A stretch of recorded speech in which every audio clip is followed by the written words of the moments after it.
చేద్దాం చాలు వస్తుంది.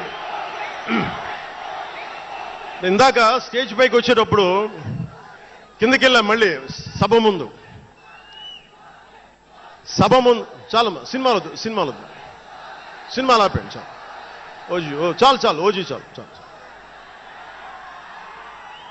అంటే మీ అందరికీ నేను సినిమాలు ఎందుకు వద్దని చెప్తానంటే, సినిమాలు తక్కువ చేయడం నా ఉద్దేశం కాదు.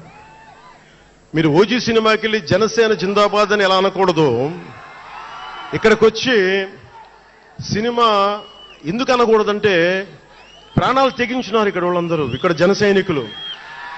ఎందుకు సినిమా మాట్లాడకూడదు అంటే, 450 మంది పైచీలకు జన సైనికులు సినిమాలను కాదు సిద్ధాంతాలు నమ్మి చనిపోయారు.